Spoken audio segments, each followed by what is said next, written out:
राष्ट्रपति के बारे में बताया गया था आपको कि उनका कार्यकाल 5 वर्ष का होता है, लेकिन 5 वर्ष का कार्यकाल होने के बावजूद भी अगर वो पूरे 5 वर्ष अपना जो समय है वो पूरा कर ले, फिर भी वो अपने पद पे तब तक बना रहेंगे जब तक उसका कोई उत्तराधिकारी ना आ जाए।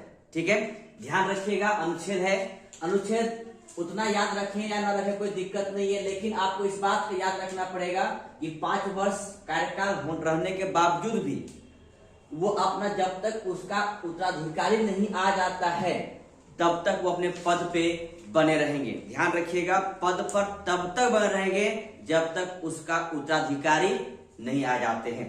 ठीक, ध्यान रखिएगा, 5 साल कार्यकाल के बावजूद भी। और आपको बताया गया है कि 5 साल के पूर्व भी अपना त्यागपत्र दे सकते हैं। देने की जो प्रोसेस है आपको बता चुका हूं मैं, इस बात को लेकर दोबारा रिपीट करने की आवश्यकता नहीं है। तो 5 साल कार्यकाल पूरा करने के बावजूद अपने पद पे बने रहेंगे, तब तक बने रहेंगे जब तक उसका कोई उत्तराधिकारी नहीं आ जाते हैं। ठीक है, अब आपके मन में बार बार आ रहा होगा महाभियोग प्रोसेस। महाभियोग क्या होता है? अनुच्छेद 61 ध्यान रखिएगा, 61 के तहत राष्ट्रपति के लिए एक वर्ड इस्तेमाल किया गया है हमारे संविधान में, महाभियोग। ये वर्ड, ये शब्द सिर्फ राष्ट्रपति के लिए उपयोग किया गया है। ये अलग बात है कि इसका जो प्रोसेस है वो कहीं और प्रोसेस में काम आता है, लेकिन ये शब्द एकमात्र है। ठीक है, तो राष्ट्रपति के तौर पर जो इस्तेमाल किया गया, अंततः यहाँ पर आपको ये देखना है कि राष्ट्रपति के लिए अनुच्छेद 61 के तहत महाभियोग की प्रक्रिया का उपयोग इस्तेमाल किया गया। अंततः देखिए होता क्या है इसमें, महाभियोग में होता क्या है। अब आपके मन में यह आना चाहिए कि आखिर किसी राष्ट्रपति के लिए महाभियोग कब इस्तेमाल करते हैं, कब उपयोग करते हैं, महाभियोग कब लगाना चाहिए। तो महाभियोग के लिए एकमात्र कारण है जो राष्ट्रपति को हम राष्ट्रपति के लिए लगा सकते हैं, वो है संविधान का अतिक्रमण। इंग्लिश में एक वर्ड है वायलेंस, और कुछ भी नहीं है। अगर राष्ट्रपति संविधान का अतिक्रमण करते हैं तो उसके लिए इम्पीचमेंट यानी महाभियोग आप ला सकते हैं। ठीक है, अब महाभियोग लाने का प्रोसेस क्या है, महाभियोग कैसे आप ला सकते हैं। महाभियोग लाने का प्रोसेस जो है, जो हम बता रहे हैं आपको, थोड़ा ध्यान से इसको आप लोग देखिएगा क्या प्रोसेस है। हमारे पास 2 सभाएं हैं, एक लोकसभा और एक राज्यसभा। महाभियोग हम किसी सभा में ला सकते हैं, चाहे लोकसभा में चाहे राज्यसभा में।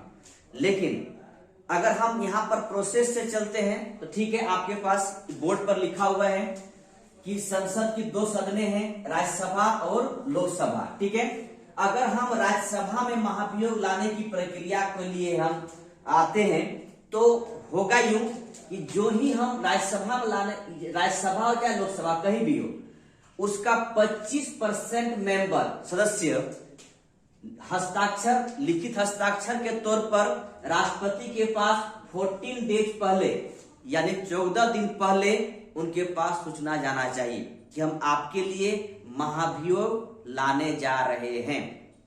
याद रखिएगा, 25% उस सभा का 25% मेंबर हस्ताक्षर साइन किया होना चाहिए और राष्ट्रपति के पास 14 दिन पूर्व उसके पास जाना चाहिए वो पेपर कि आपके प्रति हम महाभियोग लाने जा रहे हैं क्योंकि आपने संविधान का अतिक्रमण किया है यानी वायलेंस किया है। ठीक है, इसलिए फिर 14 डेज के बाद राज्यसभा में उसका प्रोसेस चलेगा। राष्ट्रपति को बोलने का अधिकार है, अपना वक्तव्य रख सकते हैं, अपने बचाव पक्ष के रख सकते हैं कि हमने संविधान को अतिक्रमण नहीं किया। फिर भी अगर राज्यसभा को लग रहा है कि उसने अतिक्रमण किया है तो किया है, ठीक है, कोई दिक्कत नहीं, होना चाहिए, किया है तो किया है। लेकिन अगर मान लिया जाए कि इम्पीचमेंट शुरू हुआ राज्यसभा, ठीक है, राज्यसभा में हुआ और राष्ट्रपति आकर अपना वक्तव्य दिए कि हमने नहीं किया कोई काम, गलत काम नहीं किया है, लेकिन आप ला रहे हैं तो कोई बात नहीं, लाइए। और लाने के बाद अगर राज्यसभा में 2/3 बहुमत से पास कर दिया जाए महाभियोग को तो वो विधेयक अगले में जाएंगे। ये महाभियोग का जो प्रोसेस है वो अगला सभा यानी लोकसभा में जाएंगे। ठीक है, लोकसभा में जाएगा वो प्रोसेस। लोकसभा में जाने के बाद उस प्रोसेस का जांच होगा कि सच में राष्ट्रपति जी ऐसा काम किए हैं। जांच में अगर सही पाया गया तो वहां पर भी 2/3 बहुमत से अगर वो इम्पीचमेंट पास हो जाता है, महाभियोग यहां पर पास हो जाता है, तो जिस दिन वहां पर पास हो गया उस दिन राष्ट्रपति को त्यागपत्र या उस दिन से अपना पद से इस्तीफा देना पड़ जाएगा। ध्यान रखिएगा, पहला प्रोसेस क्या है, राज्यसभा में 25% मेंबर के साथ में, जिस सभा में हो, चाहे लोकसभा या राज्यसभा हो, उसका फुल मेंबर का 25% लिखित साइन के साथ 14 डेज पूर्व राष्ट्रपति के पास पहुंचना चाहिए। फिर 14 दिन के बाद राष्ट्रपति राज्यसभा में उसका प्रोसेस चलेगा। यहाँ पर 2/3 बहुमत से पास हो जाना चाहिए। जब यहाँ पास हो जाएगा तब हम लोकसभा में लेके जाएंगे। लोकसभा में जाने के बाद उस प्रोसेस का जांच किया जाएगा कि सच में राष्ट्रपति ने ऐसा काम किए कि नहीं किए। अगर जांच में सही पाया गया तो वहां पर भी 2/3 बहुमत से अगर पास हो, जिस दिन पास हो गया उस दिन राष्ट्रपति पद को त्यागपत्र देना पड़ेगा या हट जाना पड़ेगा। ये है इम्पीचमेंट का तरीका। ठीक है, हट गए, कोई दिक्कत नहीं, हटना तो था, मजबूरी था उनको हटना, तो हट गए। अब यहाँ पर सबसे पहले दूसरी बात यह है कि यहाँ पर इम्पीचमेंट में भाग कौन कौन लेते हैं। आपको बताया गया था कि राष्ट्रपति के चुनाव में भाग लोकसभा, राज्यसभा और सभी विधानसभाओं का जो इलेक्टेड मेंबर होते हैं वो भाग लेते हैं मतदान में। जब वोटिंग की बात आएगी, तो जब आप जिताने की बात आ रही है तो यहाँ पर राज्यसभा, लोकसभा और सभी विधानसभाओं और दिल्ली पौंडीचेरी का यूटी क्षेत्र में भी वो सारे विधानसभाओं के इलेक्टेड पर्सन होते हैं वो भाग लेते हैं। लेकिन अगर इसको हटाना हो, पद से हटाना हो, तो दोनों सदनों का जितने भी मेंबर हैं सभी कोई भाग लेंगे, सब भाग लेंगे। ठीक है, और चाहे इलेक्टेड हो चाहे नॉमिनेटेड हो, दोनों में सभी मेंबर भाग लेंगे। लेकिन यहाँ पर विधानसभा का मेंबर भाग नहीं लेंगे। ध्यान इस बात का रखिएगा। ठीक है, विधानसभा का मेंबर भाग यहाँ पर नहीं लेंगे, कोई विधानसभा में भाग नहीं लेंगे। सिर्फ लोकसभा, राज्यसभा का सभी सदस्य यानी इलेक्टेड और नॉमिनेटेड सारे सदस्य भाग लेंगे यहाँ पर। ध्यान इस बात का रखिएगा। एक बात इतना तो ध्यान रखिएगा कि दोनों सदस्य लेकिन विधानसभा सदस्य भाग नहीं लेते हैं, इसका ध्यान रखिएगा। ठीक है, हम आगे चलते हैं।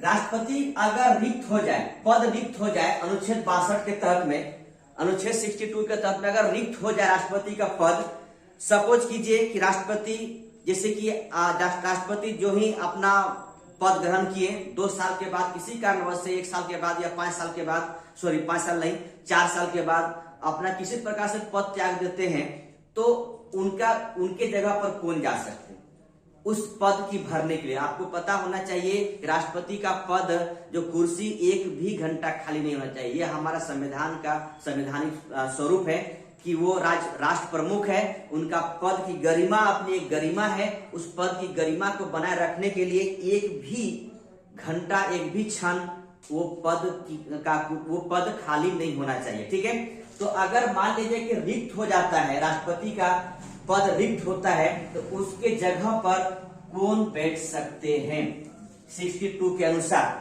तो आपको याद होना चाहिए कि राष्ट्रपति अगर पद से रिक्त होते किसी कारणवश से, तो उसके जगह पर वाइस प्रेसिडेंट यानी उपराष्ट्रपति पद पर बैठेंगे। अगर ये भी नहीं है, किसी कारण से ये भी पद रिक्त है, तो चीफ जस्टिस ऑफ इंडिया यानी सुप्रीम कोर्ट के मुख्य न्यायाधीश के तौर पे जो व्यक्ति हैं वो बैठेंगे।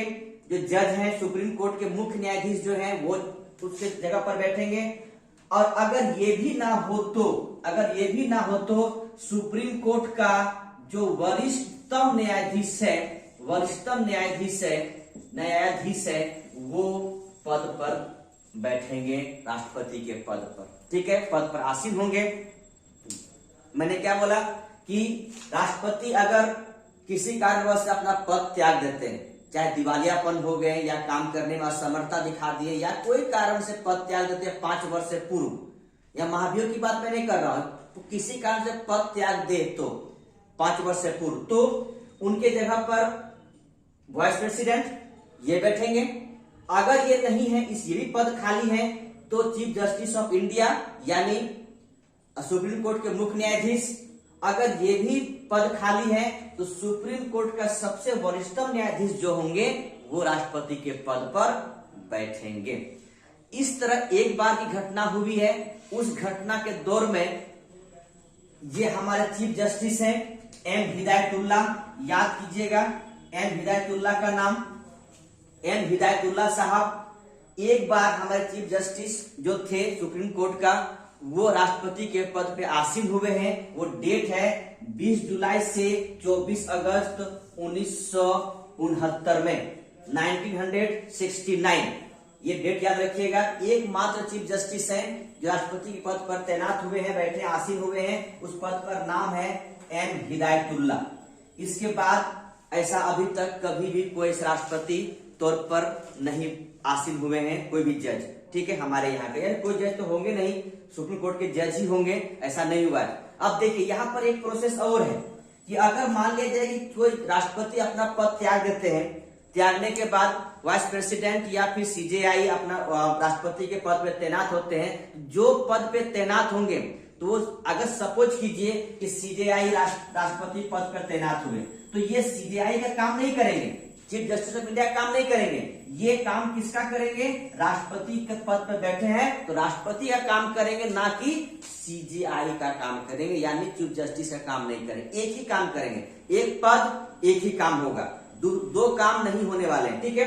जब फिर यहाँ पर राष्ट्रपति जी आ जाएंगे कोई, तो ये अपना पद से फिर से मुख्य न्यायाधीश के पद पे आ जाएंगे और फिर काम करना शुरू करेंगे। और सपोज कीजिए मान लीजिए वाइस प्रेसिडेंट अगर प्रेसिडेंट बन जाते हैं, तो ये वाइस प्रेसिडेंट का काम नहीं करेंगे, बल्कि प्रेसिडेंट का काम करें, और जितनी भी प्रेसिडेंट का लाभ, जितने वेतन भत्ता, जो भी लाभ उनका है, वो सारा का हकदार ये व्यक्ति होंगे, ठीक है। लेकिन अगर इस तरह से कोई राष्ट्रपति बनते हैं, तो ध्यान इस बात का रखिएगा कि 6 माह के अंतर्गत चुनाव होंगे और नए राष्ट्रपति चुनाव होकर चुनकर आएंगे, ठीक है। दूसरी बात, अगर सपोज कीजिए कि मान लिया जाए कि कोई राष्ट्रपति है, ये राष्ट्रपति हैं और ये किसी 2 साल के दरमियान में अगर ये त्याग पत्र दे देते हैं, ठीक है, त्याग पत्र दे देते हैं, किसी का त्याग पत्र देते हैं, तो अगला जो राष्ट्रपति चुनेंगे 6 महीना के बाद या 2.5 साल के बाद राष्ट्रपति चुन के आएंगे, तो 2.5 साल नहीं रहेंगे, वो पूरे 5 साल रहेंगे, जैसे पूरे 5 वर्ष तक रहेंगे। ध्यान रखिएगा, जैसे कि मान लीजिए एमपी किसी कारणवश से, जो सांसद है किसी कारण से किसी डेथ हो जाता है, वो सीट रिक्त हो गया या पद छोड़ दिए किसी कारण से, तो रिक्त हो गया, तो वो उनका 5 साल जो रेस्ट 5 साल बचा होगा उनके लिए काम आएंगे पद पर। लेकिन यहाँ पर राष्ट्रपति पद पे ऐसे नहीं होते हैं। अगर कोई राष्ट्रपति 2 साल में त्याग पद देते हैं, तो अगला जो राष्ट्रपति आएंगे वो पूरे 5 साल के लाएंगे, ना कि 3 साल के लिए आएंगे। ध्यान रखिएगा, ठीक है, वो पूरे 5 साल के लिए आएंगे। ध्यान इस बात का रखिएगा कि पूरे 5 साल के लिए आएंगे, 3 साल के लिए वो नहीं आएंगे। और एक बात और ध्यान रखिएगा एम हिदायतुल्ला के बारे में, तो याद कर लीजिए।